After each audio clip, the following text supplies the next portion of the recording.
Assalamualaikum warahmatullahi wabarakatuh. Kembali lagi di channel saya, Maulex.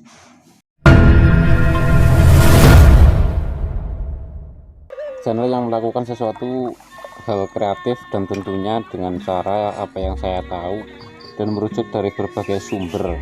Pada kesempatan kali ini saya akan membahas sebuah golok yang sering saya buat di tempat saya dan sejarahnya. Tapi sebelum ke pembahasan, ada baiknya bagi yang belum subscribe untuk subscribe di channel saya agar tidak ketinggalan video-video berikutnya yang berkaitan dengan hal-hal kreatif dengan cara saya. Yang pertama, kita akan mulai dari bentuk golok. Yang ini adalah bagian handle atau di tempat saya disebut dengan garan atau gagang golok yang bisa untuk dipegang atau buat pegangan. Dan ini sarungnya atau di tempat saya disebut dengan rangka. Untuk bagian handle ini di tempat saya ya, ini dinamakan dengan bentuk cepot atau tokoh perwayangan. Kenapa kok dinamai cepot bukan bagong atau garing atau yang lainnya, nanti kita bahas. Dan kalau ini namanya cincin atau karah. Terus untuk bagian sarung atau rangkanya ada aksesorisnya seperti ini. Kalau di sini disebut dengan cecep atau tutupnya. Kalau ini talinya atau disebut dengan suh, dan ini cecek ya. Kenapa disebut cecek? Karena memang ini mirip dengan hewan cicak di sini yang nempel di dinding biasanya. Ini ada beberapa tali dan ini namanya pepet atau tutup bagian belakang. Ini semua variasi ya.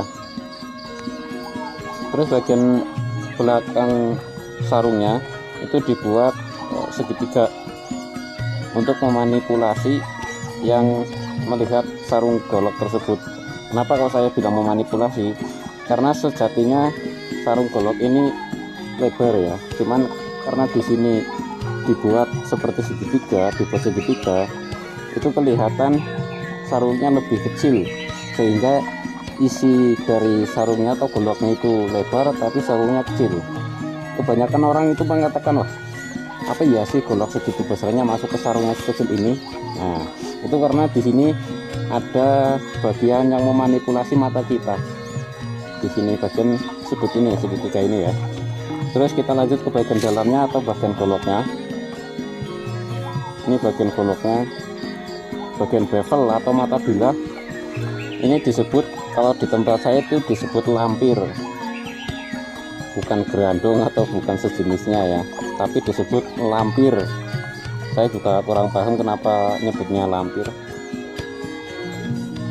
Terus bagian punggung golok ini orang biasa menamakan dengan giger welut atau gigi welut, atau dalam bahasa Indonesia itu punggungnya belutnya. Ini memang mirip dengan punggung belut.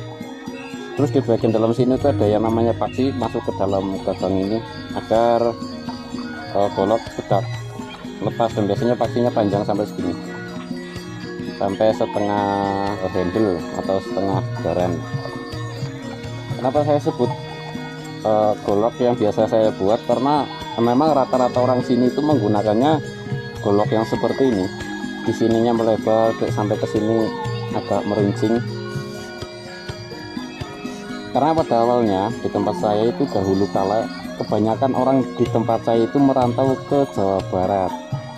Nah, di sana orang-orang yang merantau itu membeli peralatan untuk mendukung kegiatan bertani, dan ciri khasnya golok ini sebenarnya itu dari Jawa Barat, dan yang lebih khasnya itu di Pengleseran.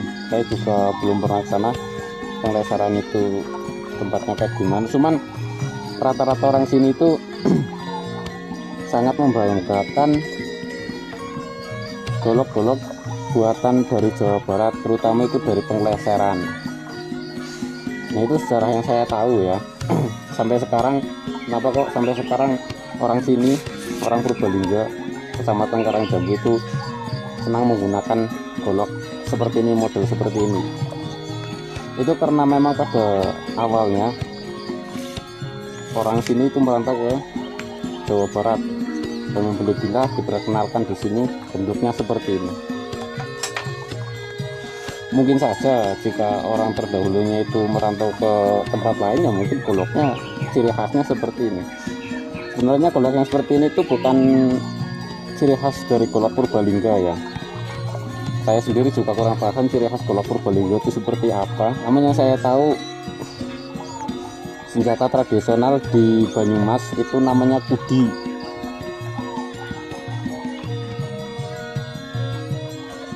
Hampir seluruhnya atau 90% petani di sini itu membuat golok ya seperti ini bentuknya. Ini bentuknya agak segitiga, terus dari sini agak lebar rata, terus kesininya agak melancip, dan ini yang dinamakan traksi. Ini tadi kita nyebutnya geger welut atau punggungnya belut. Dan mata bilahnya itu bukan cuma sampai sini ya, tapi nyampe sini, mata bilahnya nyampe sini, mentok sampai sini.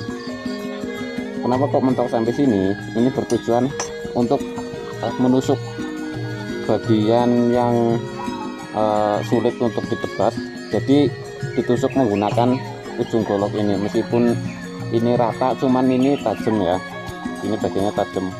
Bagian ujung ini sering digunakan pada saat memotong anakan pisang ya. Anakan pohon pisang itu kan biasanya dipotong atau dikembangbiakan. Nah itu diambil, ketika ditebas nggak bisa, ini bisa untuk nusuk dan mencongkelnya. Terus handle-nya di sini itu rata-rata variasinya ada dua ya.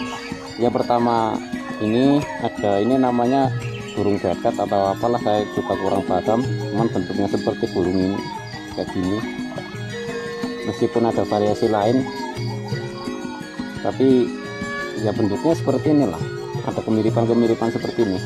Dan yang kedua, yang ini yang saya sebut cepot. Nah, bilang kenapa kok ini namanya cepot ya, bukan bagong, bukan gareng, atau bukan semar gitu.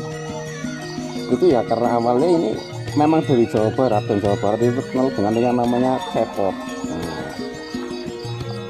Itu alasannya orang sini menyebutnya dengan sebutan gendel atau barang cepot.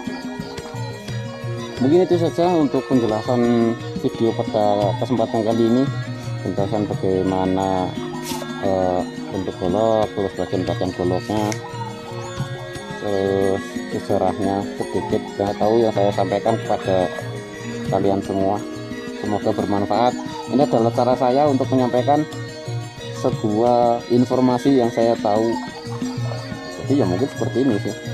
Jadi bila mana apa yang saya sampaikan tidak sesuai dengan kenyataan di luar sana, saya harap dimaklum ya, karena ini sekali lagi ini adalah cara saya, oke? Ini adalah cara saya, harap dimaklum saja. Semoga dari penjelasan video kali ini ada manfaatnya buat kalian yang belum paham dengan yang namanya bilah atau golok. Ini adalah golok bukan asli Purbalingga, cuman rata-rata itu dipakai di wilayah Purbalingga dan sekitarnya. Terima kasih untuk kalian yang sudah menonton channel saya.